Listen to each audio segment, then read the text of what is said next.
नमस्कार बंधू भगिनींनो, वैशाख शुद्ध तृतीया अक्षय तृतीया म्हणून आपल्याकडं साजरी केली जाते। हिंदू धर्मामध्ये विविध सण आणि उत्सव मोठ्या उत्साहाने आणि तितक्याच जबाबदारीने संपन्न केले जातात।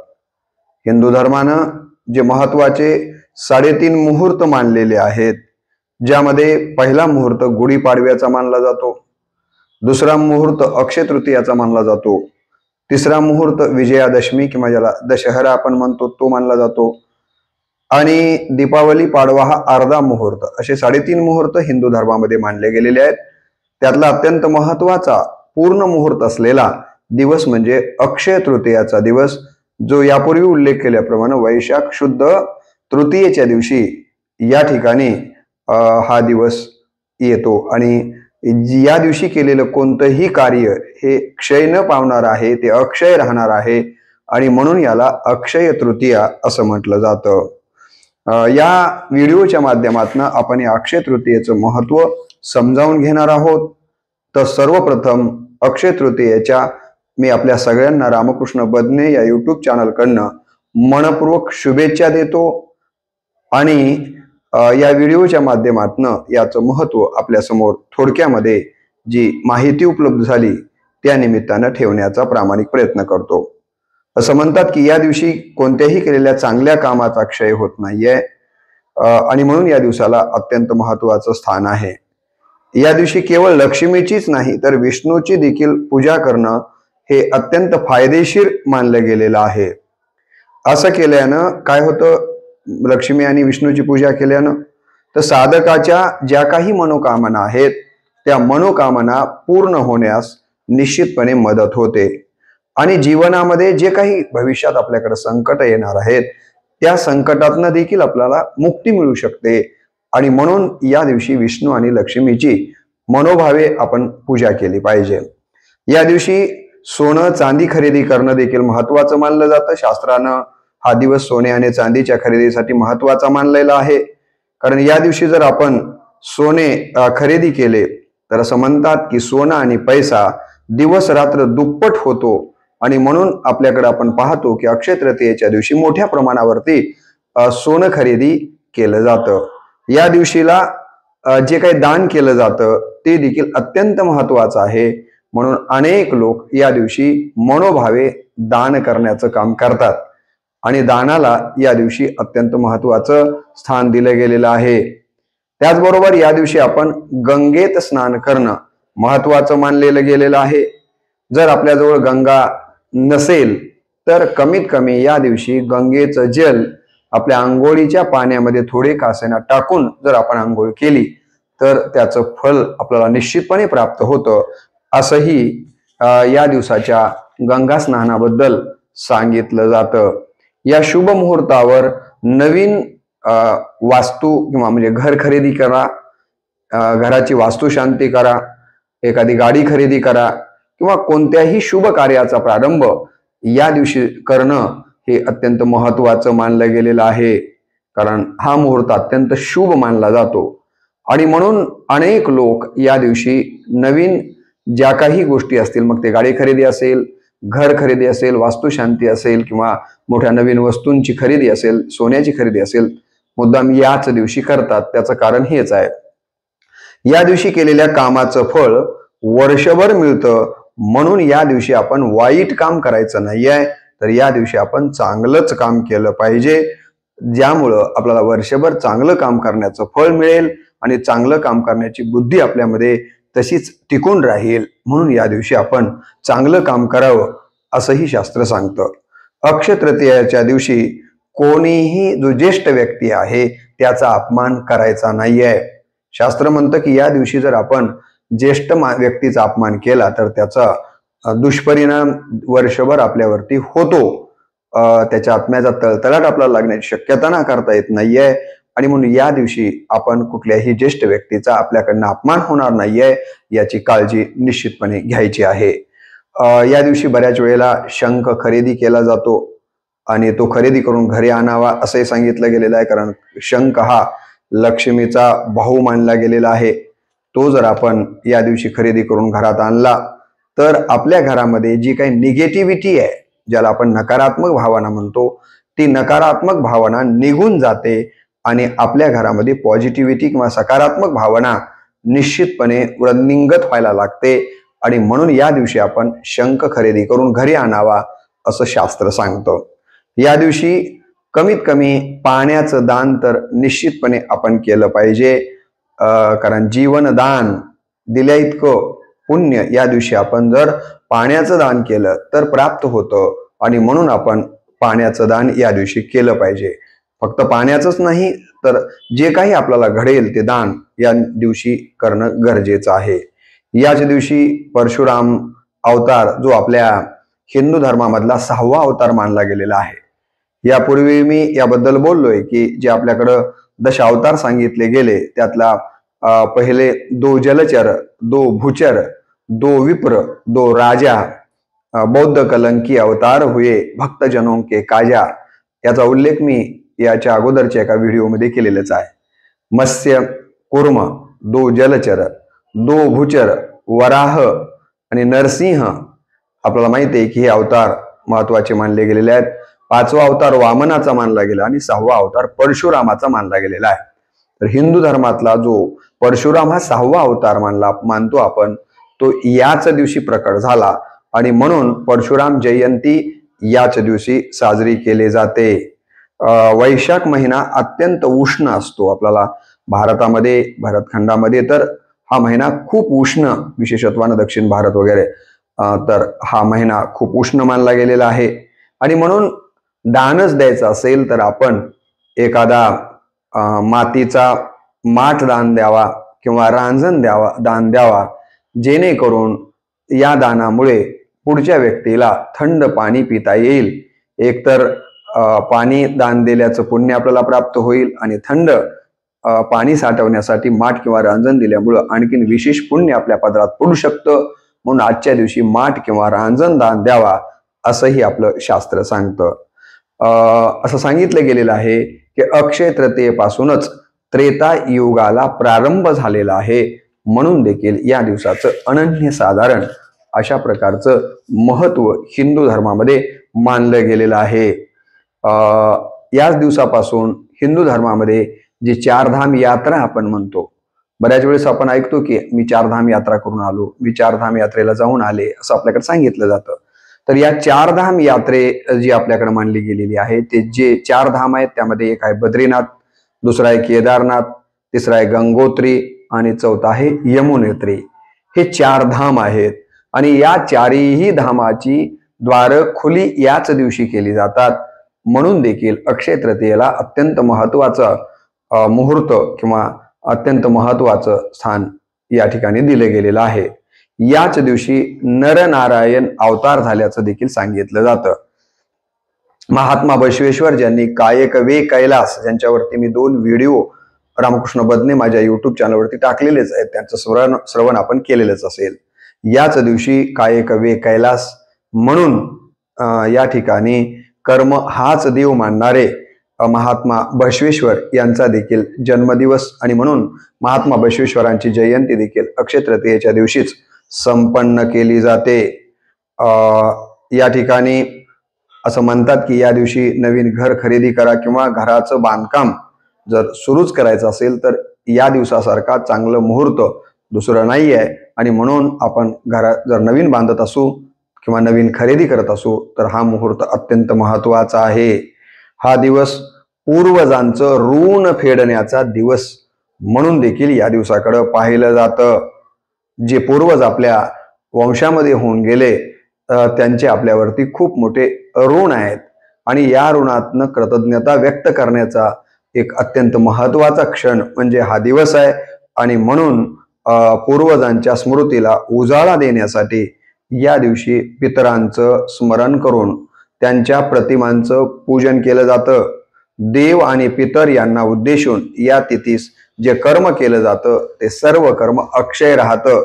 आणि म्हणून पितरांची पूजा आणि त्यांचं स्मरण या दिवशी आपण मुद्दामहून केलं पाहिजे असंही शास्त्रानं या दिवसाच्या निमित्तानं सांगितलेलं आहे आणि ते आपल्याकडं कटाक्षानं पाळलं जातं.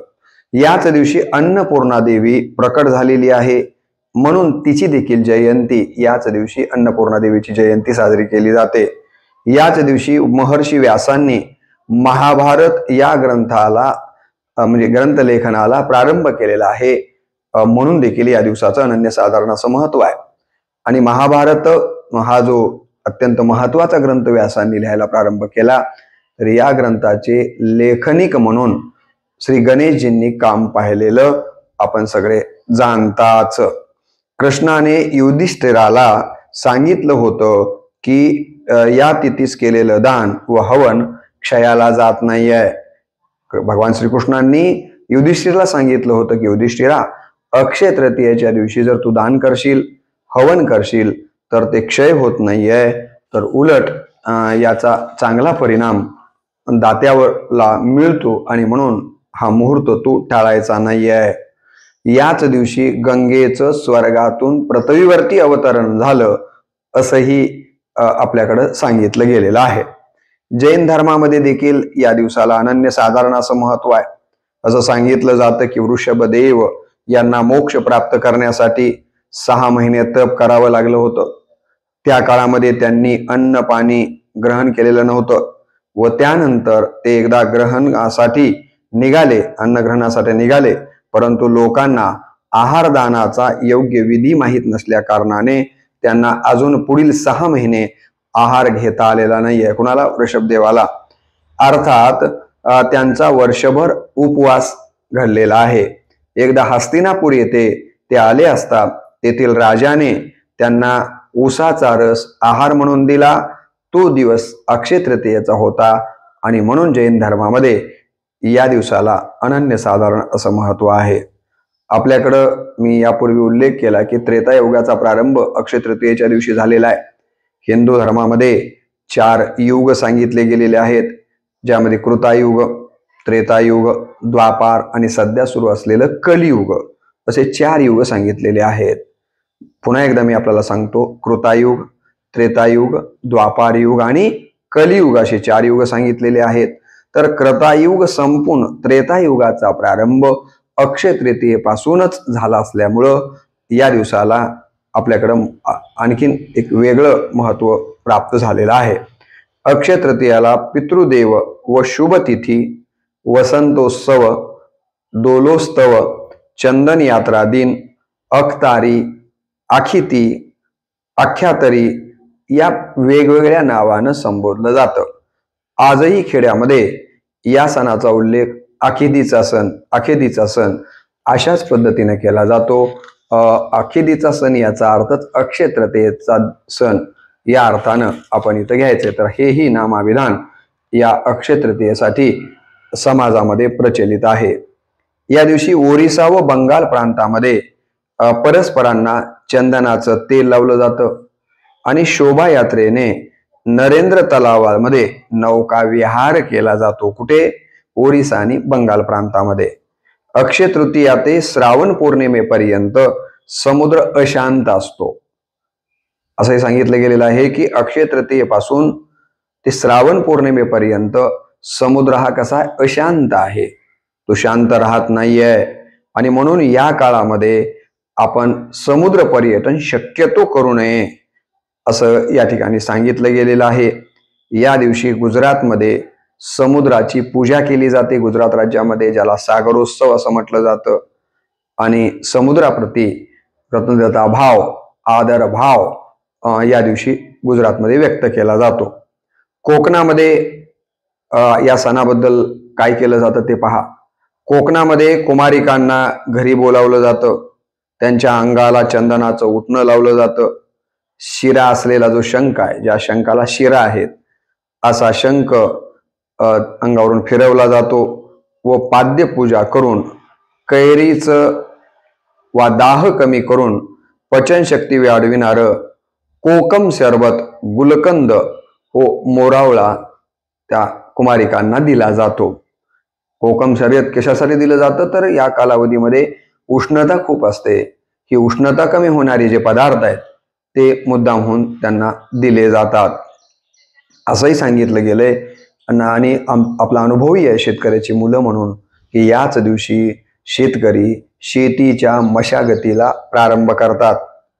या दिवसापासूनच हे शुभ मुहूर्त म्हणून शेतकरी शक्यतो थोडंफार का असेना परंतु शेतीच्या मशागतीचं काम कोरडवाहू शेतीमध्ये या दिवशी केलं जातं आणि त्याचं फळही वर्षभर चांगलं राहतं. म्हणून ज्या शेतकऱ्यांना संस्कृतीची जाणीव आहे ते या दिवशी थोडंफार तरी शेतीच्या कामाला प्रारंभ करतात. अक्षय तृतीया जर सोमवारी आली किंवा बुधवारी आली व रोहिणी नक्षत्र असेल तर त्या अक्षय तृतीयेचं विशेष महत्त्व मानलं गेलेलं आहे. 2025ची अक्षय तृतीया ही बुधवारी येते आहे आणि त्यामुळं खरोखरच या अक्षय तृतीयेला यावर्षी आणखीन विशेष महत्त्व प्राप्त झालेलं आहे.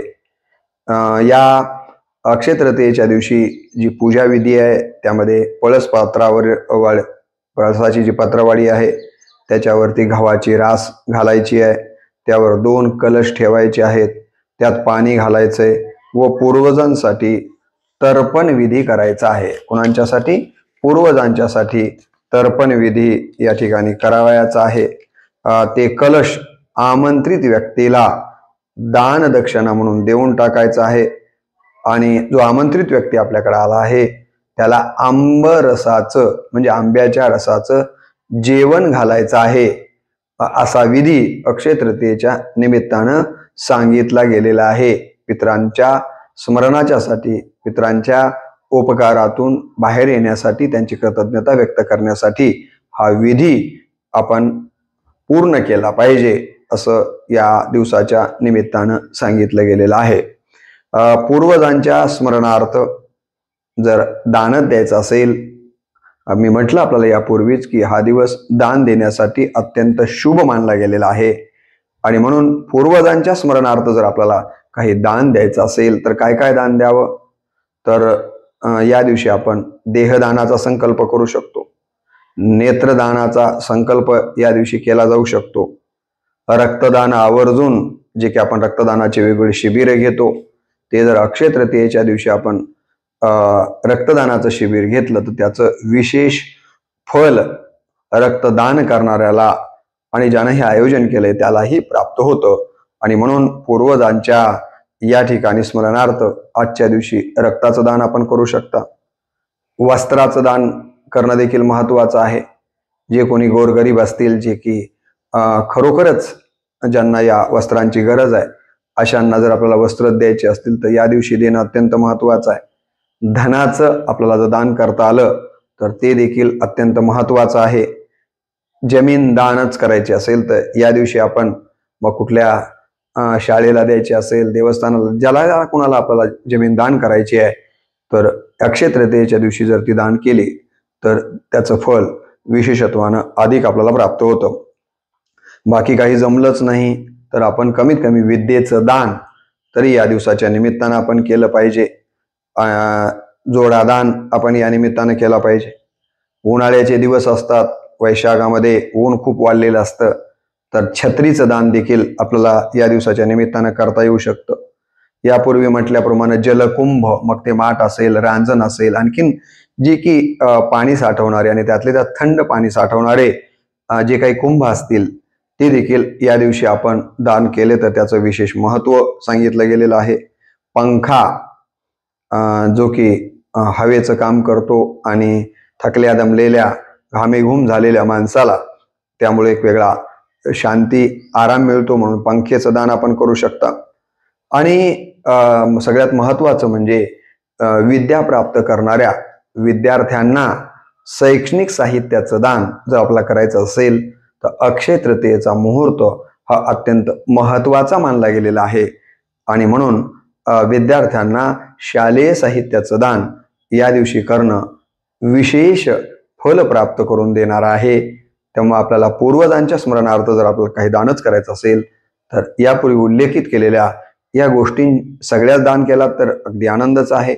परंतु आपल्या स्थितीमुळं, परिस्थितीमुळं ह्या सगळ्या गोष्टी जर आपण दान करू शकलो नाहीत तर यापैकी ज्या शक्य होतील त्या गोष्टी आपण या दिवसाच्या निमित्तानं दान केल्या तर त्याचं विशेष फळ दात्याला प्राप्त होतं. असा हा हिंदू धर्मातला अत्यंत महत्त्वाचा अक्षय तृतीयेचा हा सण आहे आणि या सणाचं महत्त्व आपल्या लक्षात यावं आणि मलाही विद्यादानाचं थोडंसं पुण्य पदरात पाडून घेता यावं.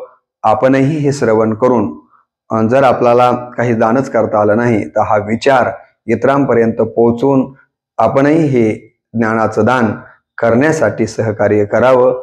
म्हणजेच असे व्हिडिओ आपण शेअर करावेत आणि या संबंधानं आपलं मतही नोंदवावं एवढीच मनपूर्वक अपेक्षा व्यक्त करून अक्षय तृतीयेच्या तुम्हा श्रोते मायबापांना मनपूर्वक शुभेच्छा देतो आणि याच ठिकाणी व्हिडिओला पूर्ण विराम देतो. नमस्कार.